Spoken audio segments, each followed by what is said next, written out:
Hello dear learners, welcome to our YouTube channel. We have discussed the derivation of Ohm's law from drift velocity in the last lecture, and we have seen how the resistance depends on the temperature of the conductor. हमने ये derive किया था resistance किसी भी conductor का जो होता है वो क्या होता है ml/n e² τ a। इसी को और थोड़ा सिंप्लीफाई कर दिए थे, सारे कांस्टेंट टर्म को अरेंज कर लिए थे ना, तो m/n e² τ एक ब्रैकेट में रख लिए क्योंकि ये ऑलमोस्ट किसी भी कंडक्टर के लिए क्या होते हैं, कांस्टेंट होते हैं, L/a। यहाँ से और क्या लिख दिए थे इसको, इस सारे कांस्टेंट टर्म को रो मान लिए थे, resistivity of the material of the conductor L/a। तो ये डेरिवेशन हमने लास्ट क्लास में कवर कर लिया था, ठीक है। m क्या है, mass of each electron, small e charge of each electron, L length of the conductor, a area of cross section of the conductor, n charge density, charge per unit volume जिसको बोलते हैं, tau relaxation time. क्या पढ़े थे, temperature अगर बढ़ाया जाए किसी भी कंडक्टर का तो जो कंडक्टर में एटम्स और इलेक्ट्रॉन्स जो आयन से कोलिजन कर रहे थे उनका टाइमिंग क्या होगा, कोलिजन का घट जाएगा, डिक्रीज कर जाएगा। तो टेम्परेचर कभी बढ़ाओगे ऑन इंक्रीजिंग टेम्परेचर टाउ क्या होता है, घट जाता है। तो रेजिस्टेंस देखो कैसे वेरी कर रहा है, रेजिस्टेंस कैसे वेरी कर रहा है, टाउ से इनवर्सली। तो अगर टाउ घट रहा तो इसका मतलब रेजिस्टेंस क्या हो जाएगा, रेजिस्टेंस बढ़ जाएगा। तो ये हम पढ़ चुके थे, ठीक है ना। तो इसी के आगे फिर क्या किया गया, फॉर्मूला डिराइव किया गया रेजिस्टेंस का टेम्परेचर के साथ। यहाँ पे तो टाउ से रिलेटेड है ना, हम लोग डेरिवेशन किए हैं जो वो रेजिस्टेंस कैसे रिलेटेड है, टाउ के साथ। तो हम लोग तो इनडायरेक्टली बोल रहे हैं ना, टेम्परेचर बढ़ा तो टाउ घटा तो आर बढ़ा, ठीक है। तो एक फॉर्मूला है, फॉर्मूला का डेरिवेशन नहीं जानना है, कैसे टेम्परेचर वेरी करता है रेजिस्टेंस के साथ, उस फॉर्मूला पे डायरेक्ट वर्क करना है, ठीक है। लिखो, resistance of a conductor, resistance of a conductor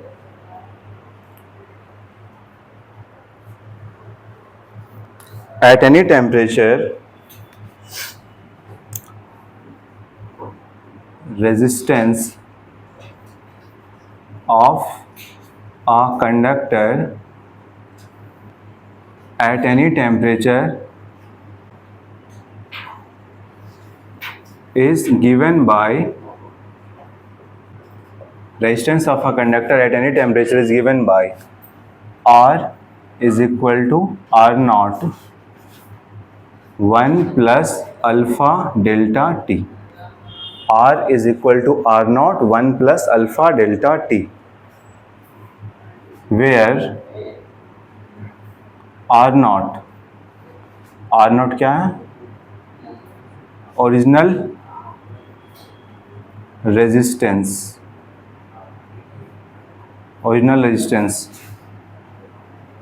at temperature T naught। R क्या है, resistance at temperature T, delta T जो कि फाइंड करेंगे कैसे, डेल्टा T मतलब क्या है, चेंज इन टेम्परेचर। स्टार्टिंग का जो टेम्परेचर, ओरिजिनल टेम्परेचर, उसको T नॉट बोल रहे हैं, बाद में टेम्परेचर अगर बढ़ गया तो T बोल रहे हैं, तो चेंज कितने का हुआ, T माइनस T नॉट करेंगे ना। तो change in temperature, delta T क्या है, change in temperature, change in temperature of the conductor. Delta T find कैसे करोगे, डेल्टा T क्या होता है, T माइनस T नॉट, ठीक है। डेल्टा T क्या होता है, T minus T not, final temperature minus original temperature बोलो या इनिशियल टेम्परेचर बोलो। अल्फा जो है वो एक कांस्टेंट होता है, किसी भी मटेरियल के लिए कांस्टेंट होगा, ठीक है। इसको बोलते हैं temperature coefficient, temperature coefficient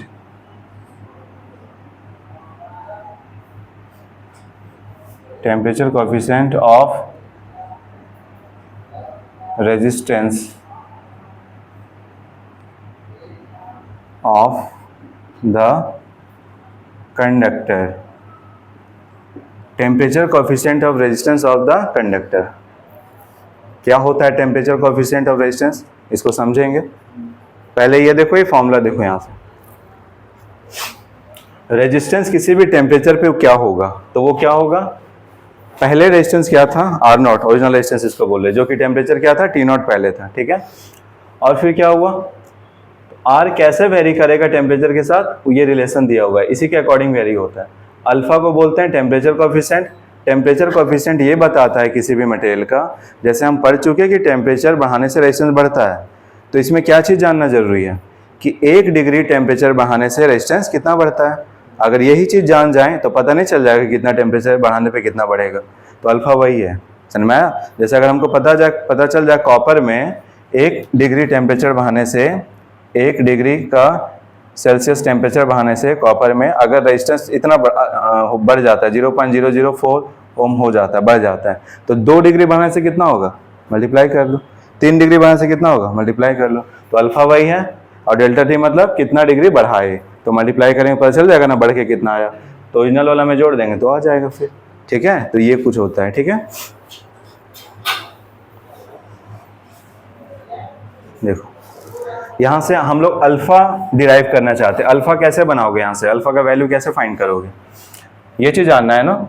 alpha यहाँ पे आर नॉट को इधर डिवाइड में ले आए, क्या हो जाएगा बताओ, R by R naught is equal to 1 plus alpha delta T होगा। ध्यान से देखो क्या फाइंड करना है, अल्फा फाइंड करना है। इसको इधर लें 1 को, R by R naught minus 1 is equal to क्या होगा, अल्फा डेल्टा टी हो जाएगा। एलसीएम ले लिया जाए इधर, कितना होगा एलसीएम, आर नॉट क्या आ जाएगा ऊपर में, R minus R naught is equal to क्या, अल्फा डेल्टा टी। क्या फाइंड करना था, अल्फा, तो अल्फा का वैल्यू क्या आ जाएगा, alpha is equal to numerator में है R minus R naught by R naught, और ये क्या डेल्टा टी। तो ये हो गया अल्फा का फॉर्मूला। तो ये फॉर्मूला याद रखो, बना उसी से है, ठीक है। तो दोनों फॉर्मूला याद रखना, R is equal to R naught 1 plus alpha delta T, alpha is equal to R minus R naught by R naught delta T, ठीक है। देखो फिर लिखना, डेफिनेशन लिखना, टेम्परेचर कोफिशिएंट ऑफ रेजिस्टेंस, ठीक है। टेम्परेचर कोफिशिएंट ऑफ रेजिस्टेंस क्या होता है, इसका डेफिनेशन लिखो।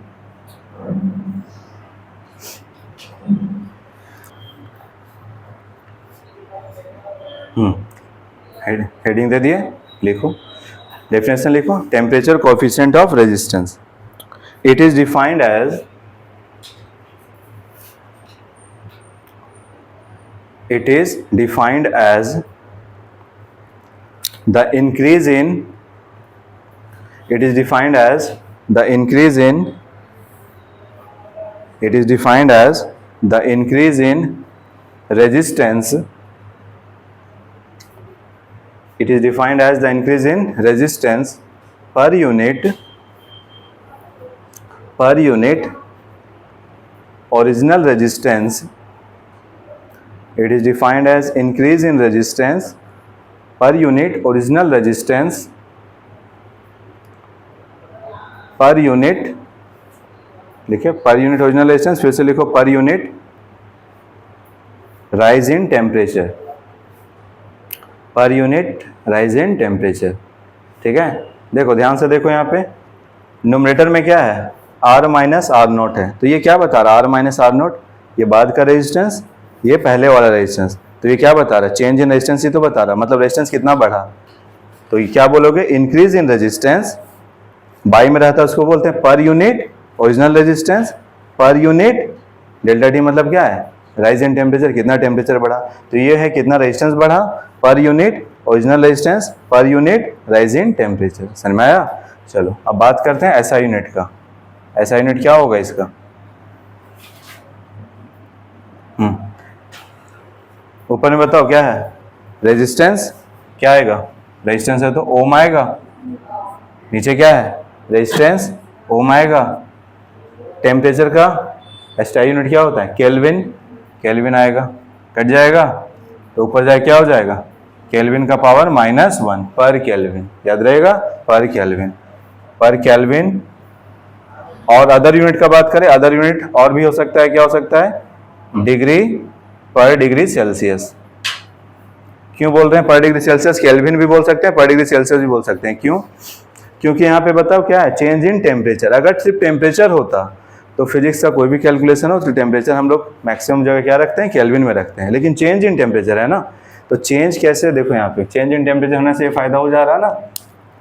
देखो अगर हम बात करें 30 डिग्री सेल्सियस का, ठीक है, तो बताओ 30 डिग्री सेल्सियस है, केल्विन में मतलब कितना ऐड करते हैं, 273 ऐड करते हैं। अगर 40 डिग्री सेल्सियस है, केल्विन में मतलब कितना ऐड करोगे, 273 ऐड करोगे, ऐड करो कितना हो जाएगा, 7 3 10 3 0 303 केल्विन होगा, ठीक है। ये देखो कितना हो जाएगा, 313 केल्विन होगा। अच्छा ये बताओ तो ये कितना बढ़ा, कितना बढ़ा, ये कितने का इंक्रीज हुआ, 30 से 40 हो गया, तो अगर सेल्सियस में बात करें कितने का बढ़ा, तो 10 डिग्री सेल्सियस। चलो केल्विन में बात करो तो कितने का बढ़ा, 10 ही ना बढ़ा। तो बात कभी भी बदलाव का हो, चेंज का हो, तो चाहे तुम सेल्सियस में लो चाहे केल्विन में लो, आंसर क्या आने वाला है, सेम। लेकिन अगर टेम्परेचर होता, चेंज नहीं होता, सिर्फ टेम्परेचर होता, तब हम लोग क्या करते हैं, केल्विन ले लेते हैं। तो दोनों बोल दो इसमें, पर डिग्री सेल्सियस बोल दो चाहे पर डिग्री केल्विन बोल, पर केल्विन बोल दो, समझ गया ना, लिख लो।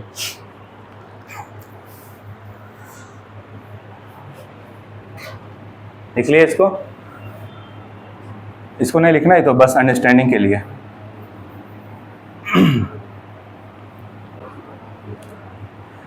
देखो टेम्परेचर कोएफिशिएंट फाइंड कैसे करते हैं, किसी भी मटेरियल का फाइंड कैसे किया जाता है, देखो एक एग्जांपल के थ्रू समझा देते हैं, ठीक है। मान लो अभी टेम्परेचर T0, बाद का टेम्परेचर T, ठीक है। टेम्परेचर मान लो यहाँ पे है, अभी का मान लेते हैं टेम्परेचर 30 डिग्री सेल्सियस है, ठीक है। मान लो बढ़ के ये 50 तक कर गया, 50 डिग्री सेल्सियस हो गया। जब 30 डिग्री सेल्सियस था उस समय जो किसी भी कंडक्टर था उसका रेजिस्टेंस जो है R0 बोलते हैं ना, ठीक है, 25 ओम था। कितना, 25 ओम था। जब टेम्परेचर बढ़ गया तो रेजिस्टेंस कुछ ना कुछ होगा ना, कैसे निकाला गया होगा रेजिस्टेंस किसी भी कंडक्टर का, ओम्स लॉ का एक्सपेरिमेंटल सेटअप याद है ना, क्या किया गया होगा, एक कंडक्टर लिया गया होगा, वोल्टेज सोर्स और एक यहाँ पे एक एमीटर लगा दिया होगा, ठीक है, प्लस माइनस। ये वोल्टेज कब, टेम्परेचर कितना डिग्री होगा, जब 30 डिग्री, तब उस समय वोल्टेज दिया गया होगा और कुछ करंट आया होगा, तो वोल्टेज और करंट को डिवाइड कर दिया तो रेजिस्टेंस कितना आया, 25 ओम। अब टेम्परेचर 50 डिग्री कर दिया, बगल में कुछ रख के कर दिया गया होगा, ठीक है। फिर क्या ऑब्जर्व किया गया, वोल्टेज उतना ही दिए हैं लेकिन करंट इस बार क्या आया, कम आया। क्यों कम आया, क्योंकि रेजिस्टेंस बढ़ गया। तो इस बार भी वाई किया गया तो रेजिस्टेंस कुछ अलग आ रहा था, तो रेजिस्टेंस बढ़ गया होगा, मान लेते हैं 25.5 ओम हो गया, समझ में आया। इसको, इस रेजिस्टेंस को क्या बोलेंगे, आर, बाद का जो रेजिस्टेंस है, ठीक है। चलो तो ऐसे एक्सपेरिमेंटल सेटअप कर दिया जाता है, फिर पता लगाते हैं कि पहले रेजिस्टेंस कितना था और टेम्परेचर बढ़ाएं तो अब रेजिस्टेंस कितना आया। तो बताओ इस मटेरियल का अल्फा कितना होगा, अल्फा कैसे होगा, R माइनस R0 बाई, बताओ वैल्यू, देखो R0 डेल्टा T, ठीक है। मान लो R का वैल्यू कितना है 25.5, R0 का value 25 by R0 25 into delta T, बताओ डेल्टा T कितना होगा, फाइनल माइनस इनिशियल कितना आएगा, 20 आएगा ना, ठीक है। 25.5 में ये घटाओ कितना हो गया, 0.5, और ये कितना 25 टू जा 50, 500 हो जाएगा, ठीक है। क्या आ जाएगा, पॉइंट हटाओगे तो 5/5 इंटू 1000 बोल सकते हैं ना, अलग कर दो, ये नीचे आ जाएगा, तो 5 से 5 कट गया, कितना हो जाएगा, ऊपर जाके 10 का पावर -3, या फिर ऐसा बोल सकते हो 1 ओम, ओम नहीं, पर यूनिट क्या आता है इसका, पर डिग्री सेल्सियस। तो ये क्या पता चला, ये जो भी मटेरियल का था ना, उसका 1 डिग्री टेम्परेचर बढ़ाने से कितना रेजिस्टेंस बढ़ता है, इतना। बहुत कम है कि नहीं। तो दुनिया में जितना भी मटेरियल है सबका टेबल बना के रख दिया गया है, कौन सा कंडक्टर का 1 डिग्री बढ़ाने से कितना टेम्परेचर बढ़ता है। तो 2 डिग्री बढ़ाने से कितना बढ़ता, कर देते हैं। 3 डिग्री से कितना बढ़ता है, कर देते हैं, समझ में है ना। तो इसी तरह एक्सपेरिमेंटल सेटअप करके copper, aluminium, silver, gold, platinum सबका क्या किया गया, अल्फा का वैल्यू फाइंड कर दिया गया। समझ गया ना। इसको लिख लो, रफ में लिख लो, एग्जाम्पल टाइप से लिख लो जल्दी से, फिर एक क्वेश्चन देखेंगे। बहुत कम बढ़ता है रेजिस्टेंस, ये मत सोचना कि 30 से 50 हो गया, कितना बढ़ा, देखो 1 डिग्री बढ़ाने से कितना बढ़ रहा, बहुत कम, समझ में है ना, बहुत कम बढ़ता है, ऐसा थोड़ी ना। तो फिर नहीं, ये तो यहाँ ना 20 डिग्री बढ़ा, ये बताता है कि 1 डिग्री बढ़ने पे कितना है, समझ में है ना। चलो एक क्वेश्चन लिखो।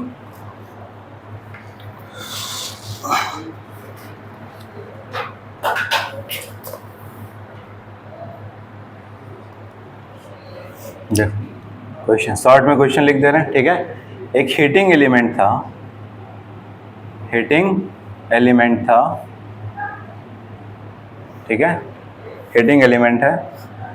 इसमें दिया हुआ है रूम टेम्परेचर 27 डिग्री सेल्सियस जब था, और तो उस समय जो रेजिस्टेंस है वो दिया हुआ है 27 डिग्री सेल्सियस पे जो रेजिस्टेंस है 100 ओम है, 100 ओम। फिर टेम्परेचर को क्या किया गया, बढ़ा दिया गया, टेम्परेचर को बढ़ाया गया, टेम्परेचर को बढ़ाया गया।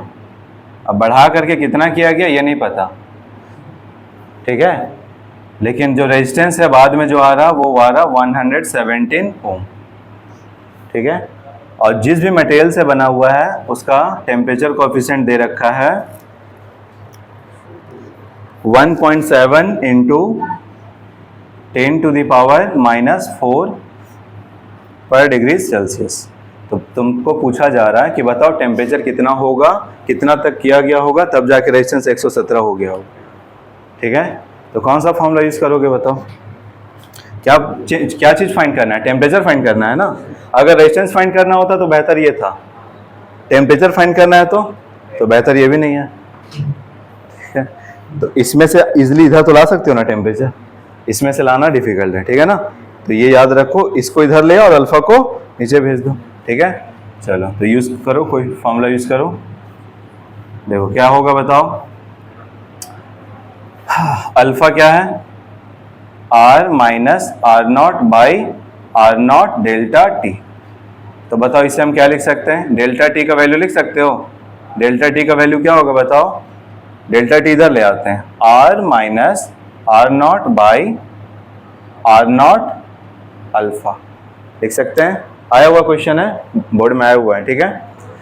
देखो इस चीज को देखो, अब डेल्टा टी का क्या मतलब होता है, final temperature minus initial temperature. तो लिख दे डेल्टा टी की जगह T minus T0 is equal to R minus R0 by R0 alpha, ठीक है। देखो वैल्यू बैठाओ सबका, T का वैल्यू पता है क्या, T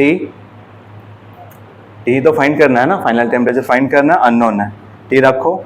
T0 initial temperature 27 is equal to R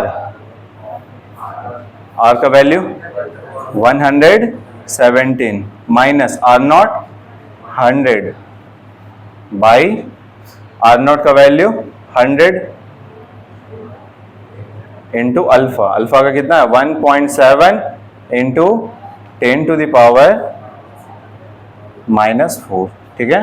चलो इसको सॉल्व कर लेते हैं, तब 27 उधर ले जाएंगे, ठीक है।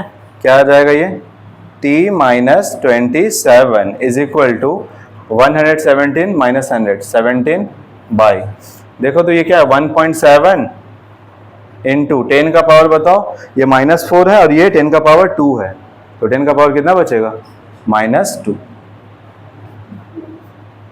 T minus 27 is equal to, इसको ऊपर ले जाओ 17 इंटू 10 का पावर ऊपर जाएगा तो क्या हो जाएगा 2, और ये 1.7 है ना, इसका पॉइंट हटाओगे ऊपर में कितना आ जाएगा 10, और नीचे कितना 17। ठीक है, नेक्स्ट लाइन में बताओ 17 से कट जाएगा ये कितने बार में 10 बार में। ये कितना है t minus 27 is equal to 100 into 10 कितना होगा 1000 होगा 1000। ठीक है, चलो यहाँ लिख दे रहे हैं। ठीक है, क्या आ जाएगा बताओ t is equal to final answer कितना आ जाएगा 27 उधर ले जाओ तो 1027। समझ में आया? तो फाइनल टेम्परेचर कितना होगा 1027 डिग्री सेल्सियस। तो ऐसे ऐसे क्वेश्चन आते हैं इस टॉपिक से। ठीक है, लिख लो, जल्दी से लिखो। टेम्परेचर भी पूछ सकता है, बाद का रेजिस्टेंस कितना है ये भी पूछा जा सकता है। तो अगर रेजिस्टेंस और अल्फा से क्वेश्चन आए तो इस फॉर्मूला को यूज कर लिया करो, और रेजिस्टेंस से क्वेश्चन आए तो इससे यूज कर लिया करो। Effect of temperature on resistivity. ठीक है, effect of temperature on resistivity. तो रेजिस्टिविटी के लिए क्या आया था फॉर्मूला m/n E²τ। ठीक है, तो इसमें भी क्या देखे थे टेम्परेचर बढ़ाने से टाउ घटेगा और टाउ के घटने से रेजिस्टिविटी बढ़ेगा। रेजिस्टिविटी बस दो ही चीज पे डिपेंड करता है, एक टेम्परेचर और एक nature of the material of the conductor. ठीक है, तो इसके लिए भी फॉर्मूला लिख लो, resistivity of a conductor, resistivity of a conductor at any temperature is given by, इसके लिए भी फॉर्मूला वही है, alpha rho is equal to rho naught 1 plus alpha delta T. ठीक है, फॉर्मूला यही है, बस आर की जगह रो हो गया। समझ गए? अल्फा क्या होगा टेम्परेचर कोएफिशिएंट ऑफ, वहाँ क्या था रेजिस्टेंस ना, यहाँ क्या बोलेंगे टेम्परेचर कोएफिशिएंट ऑफ रेजिस्टिविटी। ठीक है, रो क्या है बताओ, rho nought original resistivity,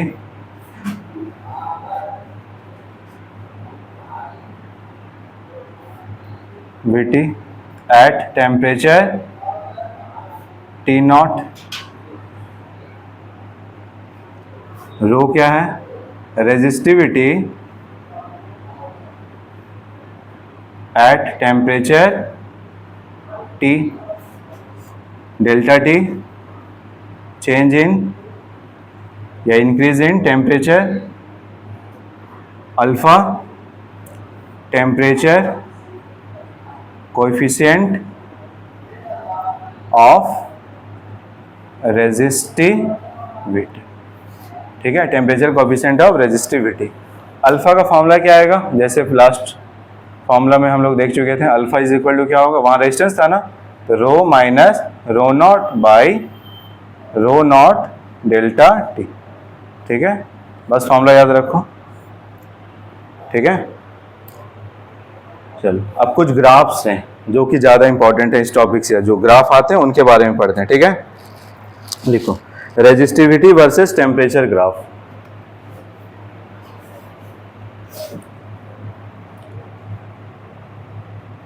resistivity versus temperature graph. तो रेजिस्टिविटी वर्सेस टेम्परेचर ग्राफ पढ़ना है। तो फर्स्ट लिखो फॉर मेटल्स,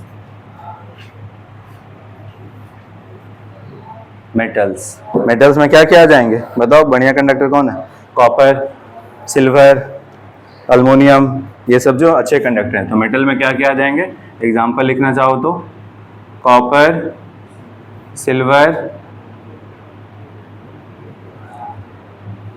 अल्मोनियम एटसेट्रा। ठीक है, तो ये सब जो भी कंडक्टर है उनका रेजिस्टिविटी कैसे वेरी करेगा टेम्परेचर के साथ, इसका ग्राफ क्या होगा उसको जानना है। ठीक है,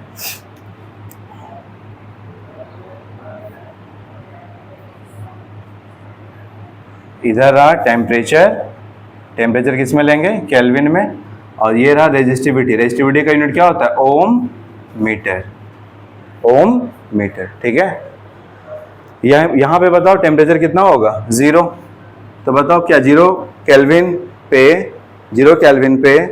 रेजिस्टेंस 0 हो जाएगा क्या, रेजिस्टिविटी 0 हो जाएगा क्या, ठंड के दिन में वायर का रेजिस्टेंस 0 हो जाता है क्या, नहीं, कुछ होगा तो उसको क्या नाम दिए, ओरिजिनल रेजिस्टेंस रो नॉट, ठीक है। फिर जैसे जैसे टेम्परेचर बढ़ता है, लास्ट फॉर्मूला में देख ली, इसमें वही होगा, जैसे जैसे टेम्परेचर बढ़ेगा, यहाँ तुम खुद बताओ ना, ये खुद देख के बताओ, डेल्टा टी ये बढ़ेगा तो ये वैल्यू क्या होगा, अल्फा तो बहुत छोटा होता है, पॉइंट में होता है 0.0004, और ये बढ़ेगा, ये मल्टीप्लाई होकर, तो ये ओवरऑल क्या हो गया, 1 पॉइंट समथिंग ना, तो 1 पॉइंट समथिंग मतलब क्या, मान लो 1.5 ही आ गया, तो 1 से बड़ा हो गया ना। पहले रेजिस्टेंस क्या था, रो नॉट, मान लो कुछ भी वैल्यू है, पहले मान लो 8 था, अब क्या हो गया, इसके होने से 8 को अगर 1.5 से मल्टीप्लाई करो कितना आ जाएगा, बताओ, 120 आएगा ना, पॉइंट लगा देंगे तो 12, तो बताओ पहले जो वैल्यू 8 था, बढ़ के कितना हो गया, 12, क्यों हुआ, क्योंकि ये चीज क्या था 1 और अल्फा डेल्टा टी हुआ, अल्फा डेल्टा टी मिलकर 0.5 हुआ, तो 1.5 बन जाएगा ना ये, तो क्या हो गया, रेजिस्टेंस बढ़ा कि नहीं बढ़ा, तो टेम्परेचर के बढ़ने से क्या होता है, रेजिस्टेंस बढ़ता जाता है, तो बढ़ता जाएगा, पहले कुछ था वैल्यू, बाद में क्या हो गया, बढ़ता जाएगा, ग्राफ बना लो, ठीक है, क्योंकि क्या हो जाएगा, देखो अंदर में क्या होगा वैल्यू, 1 प्लस समथिंग, 1 से बड़ा हो गया ना, अगर कोई भी वैल्यू 1 से बड़ा है, 1 पॉइंट समथिंग है, तो अगर 1 पॉइंट समथिंग से किसी चीज को मल्टीप्लाई करोगे तो वो वैल्यू क्या हो जाएगा, बढ़ के ही आएगा, ठीक है। और 0.5 0 और 0.5 के 0 और पॉइंट में कुछ वैल्यू 1 से 0 और 1 के बीच में कोई नंबर हो, 0 और 1 के बीच में कोई नंबर हो, 0 और 1 के बीच में कोई नंबर, मान लो 0.3 ही है, ठीक है, तो अगर तुम 10 को मल्टीप्लाई कर रहे हो 0.3 से, तो बताओ ये कितना हो जाएगा, कितना आ गया वैल्यू, 3, घट गया ना, 10 था कहाँ 3 हो गया, तो इसका ये मतलब है कि 0 और 1 के बीच में किसी नंबर से मल्टीप्लाई करोगे तो नंबर क्या होता है, घट जाता है, 10 से 3 बन गया, और 1 पॉइंट समथिंग है, 1 से बड़ा कोई नंबर है और किसी उस नंबर को मल्टीप्लाई कर रहे हो तो वैल्यू क्या आ जाएगा, बड़ा आएगा। तो यहाँ देखो, यहाँ पे नंबर क्या बन रहा है, 1 से बड़ा बन रहा है कि छोटा बन रहा है, 1 पॉइंट समथिंग आएगा तो बड़ा बन रहा है ना, बड़ा बन रहा है, तो इसका मतलब रो नोट जो पहले था वो बढ़ के आगे क्या होगा, और बढ़ता जाएगा, बढ़ेगी, ठीक है। बनाओ, जल्दी से बनाओ। सेकंड, अच्छा इसमें लिखना एक चीज, ठीक है, इसमें लिख लो एक चीज, हाँ लिख लो, for metals the value of alpha is, यहां लिख दे रहे हैं, for metals the value of alpha is positive, so resistivity increases with increase in temperature, ठीक है। ये देखो, ये पॉजिटिव होता है, मेटल में क्या होता है, अल्फा का वैल्यू पॉजिटिव होता है, ठीक है, पॉजिटिव होने से क्या है, 1 प्लस समथिंग जो आएगा ये भी पॉजिटिव, तो 1 प्लस समथिंग क्या हो गया, 1.5 मान लो, कुछ भी आएगा तो वैल्यू क्या हो रहा है, बढ़ेगा, ठीक है। तो for metals the value of alpha is positive, so resistivity increases with increase in temperature. अगर बताओ कोई ऐसा मटेरियल हो जिसका अल्फा का वैल्यू क्या हो, नेगेटिव, तो उस केस में क्या होगा, 1 माइनस समथिंग, तो 1 माइनस समथिंग करोगे तो क्या आ जाएगा, 0.8 0.5, और 0.8 0.5 आएगा, फिर इससे मल्टीप्लाई करो तो ओवरऑल वैल्यू और क्या हो जाएगा, घटेगा। तो सेमीकंडक्टर में अल्फा का वैल्यू नेगेटिव होता है। चलो देखो यहाँ फॉर मेटल्स लिखो, फॉर एलॉयज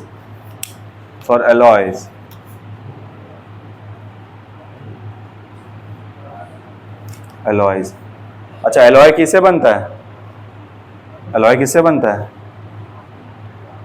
होमोजेनियस मिक्सचर होता है किसका, होमोजेनियस मिक्सचर होता है किसका, मेटल का होगा, मेटल का हो सकता है, या मेटल और नॉन मेटल भी मिला लेते हैं। जैसे स्टील बताओ किससे बना हुआ है, मेटल और नॉन मेटल किससे बना हुआ है, आयरन और कार्बन से। आयरन हो गया क्या, मेटल, और कार्बन क्या हो गया, नॉन मेटल। ब्रास, पित्तल जिसको बोलते हैं, किससे बना हुआ है, कॉपर और जिंक से। तो कॉपर भी मेटल और जिंक भी मेटल। एलॉय बनाते हैं तो क्या होता है, एलॉय बनाने से जो भी मिक्सचर बन के जो नया चीज आया उसका प्रॉपर्टी जो होता है, जो स्ट्रेंथ होता है, वो क्या हो जाता है, थोड़ा बढ़ जाता है, बेहतर हो जाता है। अब बताओ आयरन जो था उसमें क्या होता, रस्टिंग होता। लेकिन अगर आयरन और कार्बन मिक्स करके एक नया चीज बना ले, स्टील बना ले, तो उसमें रस्टिंग होता है क्या, नहीं होता है।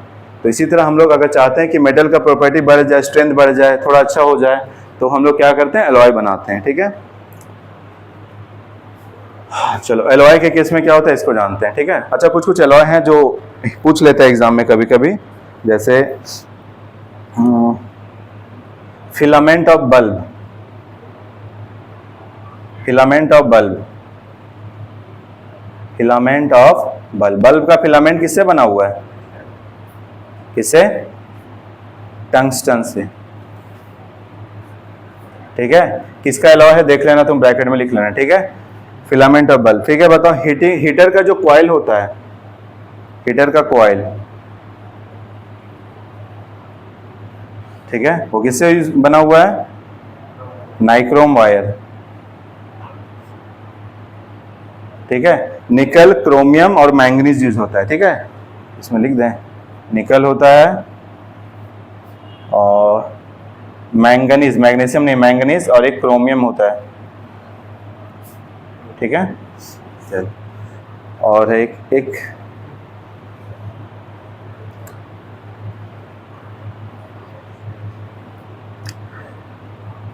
एलॉय होता है मैंगनीन। इसको टिक कर लो, ये बहुत इंपॉर्टेंट है, मैंगनीन। ठीक है, मैंगनीन जो होता है ये बनता है निकल, मैंगनीज, निकल, मैंगनीज, और एक होता है कॉपर भी होता है इसमें। ठीक है, तो याद रखना। ठीक है, चलो इसका ग्राफ कैसा बनता है इसको जानते हैं।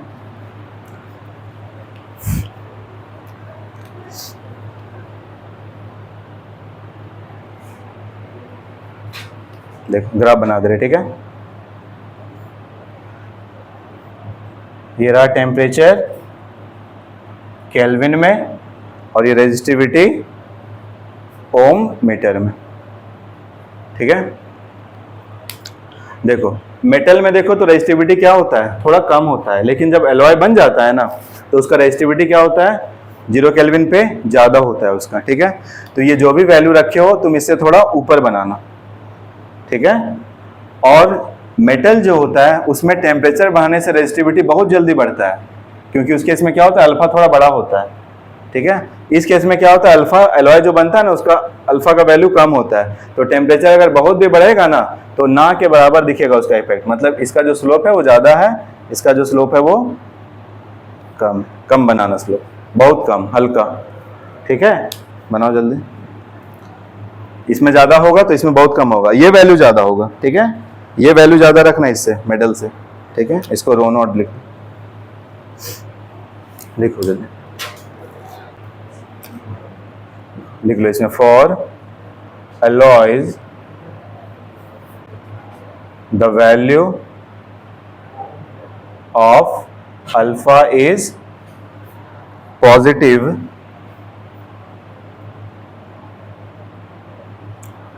and very small।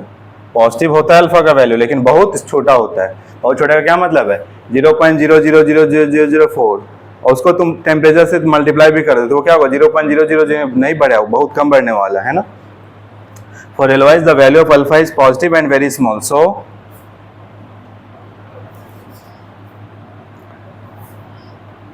resistivity is almost independent of temperature। तो याद रखना किसमें रेजिस्टिविटी ऑलमोस्ट इंडिपेंडेंट होता है, किसमें होता है, एलॉयज में। ठीक है, बहुत कम बढ़ जाना टेम्परेचर से।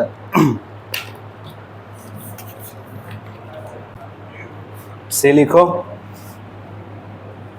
सेमीकंडक्टर।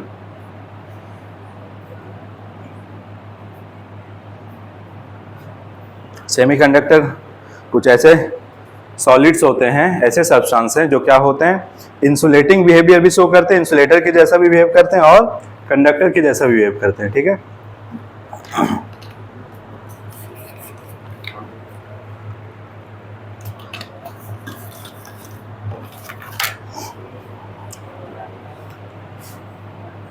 सेमीकंडक्टर। सेमीकंडक्टर में आता है, एग्जांपल लिख लो सेमीकंडक्टर का।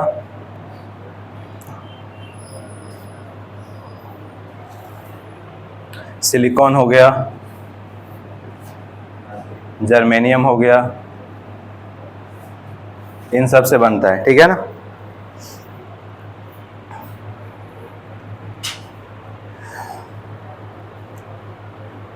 देखो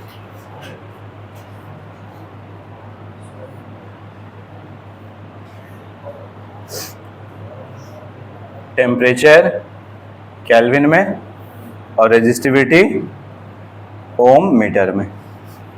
ठीक है, देखो इसमें क्या होता है ना, जब टेम्परेचर 0 केल्विन होता है, मतलब लो टेम्परेचर पे सेमीकंडक्टर क्या होता है, कंडक्ट ही नहीं करता, करंट को अलाउ ही नहीं करता, पास होने ही नहीं देता। इसका क्या मीनिंग है, करंट को पास नहीं होने देता, इसका क्या मीनिंग है,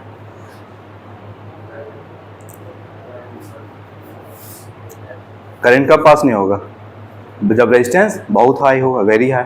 तो कम टेम्परेचर पे इसका रेजिस्टेंस बहुत ज़्यादा होता है और ज़्यादा टेम्परेचर पे इसका रेजिस्टेंस कम हो जाता है। तो ज़्यादा टेम्परेचर पे क्या करेगा, ये कंडक्ट करेगा, और कम टेम्परेचर पे कंडक्ट नहीं करेगा। बना, जब टेम्परेचर लो होता है तो इसका रेजिस्टिविटी बहुत ज़्यादा होता है, मतलब कंडक्ट ही नहीं करेगा, और जब टेम्परेचर बढ़ जाएगा तो रेजिस्टिविटी कम हो जाएगा, अच्छा कंडक्टर बन जाएगा। और ये क्या हो रहा है, ये कम टेम्परेचर पे अच्छा कंडक्टर है, ज़्यादा टेम्परेचर पे रेजिस्टेंस क्या हो जा रहा है, बढ़ जा रहा है ना, रेजिस्टिविटी बढ़ जा रहा है। सेमीकंडक्टर में उल्टा होता है। ठीक है, लिख लो, इसमें लिखो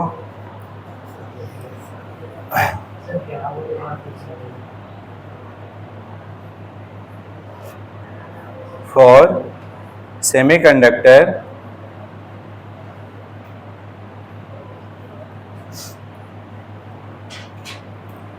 the value of alpha is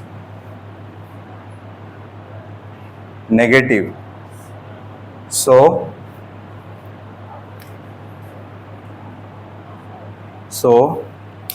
resistivity decreases with increase in temperature। Alpha का जो वैल्यू होता है ना, क्या होता है, नेगेटिव होता है।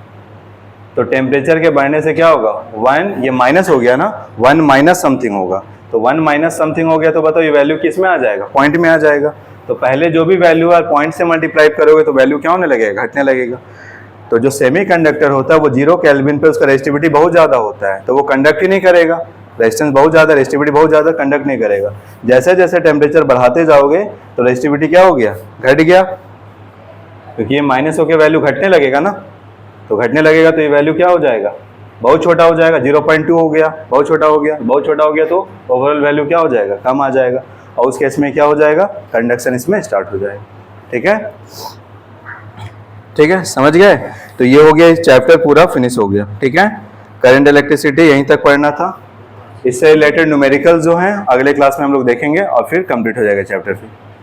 ठीक है, थैंक्स।